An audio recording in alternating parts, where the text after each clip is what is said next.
All right, so I'll give another movie review and the flaw that I found in it that that I would totally handle in a different situation, much like I did with the Gone Girl thing.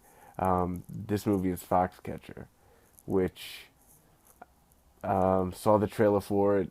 Yeah, Steve Carell definitely not recognizable. Playing that guy John DuPont who ended up shooting that wrestler.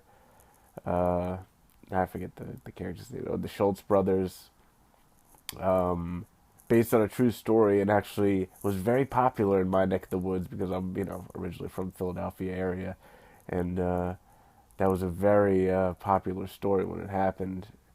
At least maybe I don't know if it was as far as a national perspective, but definitely in our region. So I went into it kind of knowing what was obviously going to happen.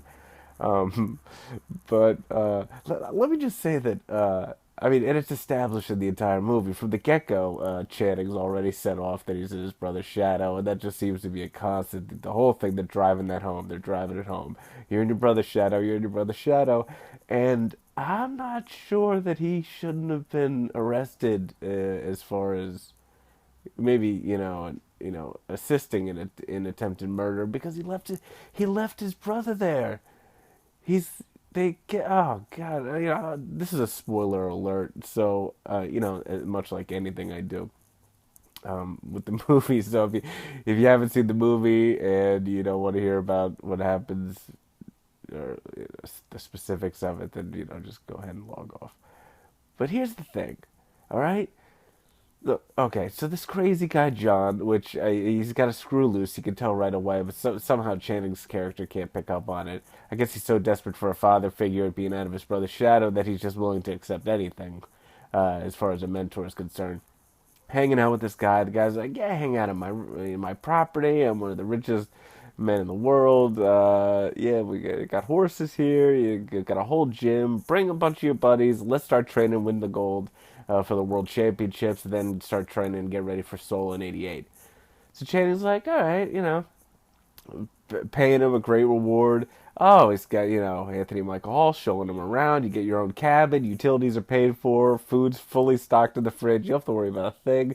Just train and get ready for the gold." Channing's like, "Oh, I'm so down with this."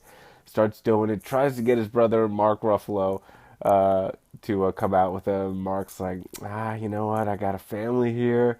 Um, Kind of don't want to move around like we did as kids. You know how tough that was for us. And he's like, I understand, but it seems like a great opportunity. Mark's like, can't do it. Gotta stay here.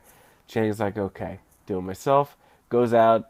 Oh, it starts off great. Oh, things are fantastic. Wins the championships. They're partying. Yeah, little clues that Steve Carell's a little off key with his mental stability, but it's not bothering anybody. It's not too bad. Does show up to a practice and shoots a gun in the ceiling, which might have been a red flag, but nothing too crazy. So yeah, win the championships, the world championships, and now it's like we're getting ready for Seoul. So now he's offering Channing Coke and getting him hooked on Coke, which I don't think if he's trying to get Channing to win the championships, why he's offering Coke to begin with. I mean, Channing doesn't seem like he was a guy who even did any Coke, but offering some Coke, go for helicopter rides, the whole thing. Obviously, just not really nose to the grindstone as far as getting ready for these Olympics when that's your training. And this is the training you're putting your recruit under. I don't think it was a good idea to get the Coke involved. Okay, so I'm really dragging this out. So, long story short, it's Channing obviously is drinking too much, and now he's doing the coke and the whole thing, and he's obviously not training as hard and as mentally focused as he was previously. So John now, this is Steve's character, John DuPont. It's like, all right, I've had it. You know what? I made a mistake. I'm getting your brother. I'm getting whatever it takes. I'm buying him out. We're gonna get him here.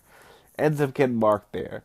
So now this is just setting Channing off even more because now he's second fiddle again, and it's his brother who has to come in and save the day so they can win the Olympic gold. And Steve Carell's just rubbing it in Channing's face the whole time, and so this isn't gonna turn out well, you can tell. But it's still your brother, and Mark couldn't have been a nicer brother. I mean, everything. I mean, it's like Channing's kind of getting rough with him in the beginning, gives him a bloody nose, and Mark never says a thing. It's rude to Mark's wife in the hotel room when she doesn't say a proper hello as far as Channing's concerned to John DuPont. Mark takes him out the hallway. Hey, just are you okay? No, I was watching the tape. Here, try this move. Like, so totally understanding. He couldn't ask for a better older brother. So Channing's just a dick as far as I'm concerned in this movie, and so this is where it gets to the point where I think Channing should have been brought up on charges when they went to tell him at the end of the movie that his brother was shot by this crazy guy. Okay, so long story short, uh, Channing ends up now winning the gold in Seoul, Korea in the '88 Olympics, and that turns out to be a very bad thing in the eyes of and Carell's character. So they get back from the Olympics and show up at the property, and the guy at the gate, the security gate, says, "There's been some changes here, and not many of you are going to be allowed back here. Specifically, you, Channing. In fact, you're not on the security clearance a list that we have here at the front. So basically, you're just gonna have to pack up your shit and leave. Mark, you can stay with the family. You're not. You're on the list. You can stay, but Channing, you've got to go. Okay, so there's a number of things that should have been a red flag to Channing and Mark as well. That the two of them both should have got out of there as soon as that goal didn't come home from Seoul, Korea.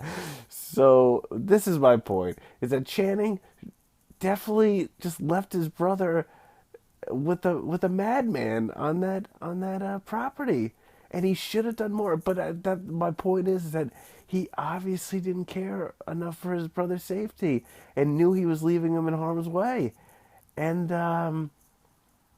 because you just don't do that. He shows up and he's got a U-Haul and just says, "Yeah, Mark." Mark's like, "Yeah, I think I'm gonna make it work here. I'm gonna make it work." So don't want to keep moving around. So we're gonna stay here. And Channing's like, "Okay, see you around." That's it. Do you not realize the situation that you're leaving your brother in? It's ridiculous. It's ridiculous. If that was my brother, this is how it would go if it was my brother, and I go up and knock on the door after I fill up the U-Haul. Well, wait, what do you mean you're staying? Are you, are you crazy? Look, we didn't bring home the gold, okay? I've been kicked off the property. What makes you think that you're safe here at this place? This guy's a mental patient. Are you crazy? You don't know half the stuff that I've seen. First of all, why didn't you tell me this when you knew I was booking a U-Haul truck? You were right in the room. I was on the phone with U-Haul booking the truck. You had no intention of coming, and you let me book this truck? Why do I need I didn't get a cargo van. I got a 15-foot truck. I'm thinking of you in this situation. You kidding me? Oh my God. 15-foot truck. Do you know what I came here? You remember what I came here in? What was it, like a two-seater Datsun? All I had was clothes. What makes you think I'm getting a 15-foot truck for that? You know that I had you in mind for that truck. I can't believe you let me book that, and you had no intention of telling me that you weren't coming with me. It's ridiculous. That's for starters. Dude, I get it. But how are you going to make it work? You're not going to make it work here? How is that possible? Do you know what you're going to be living with? This guy's crazy. I'm telling you, like certifiably crazy. Oh my God. I know it was tough growing up that way. You don't have to tell me. I lived it, okay? But this is not the place to be settling with this family. I'm telling you right now.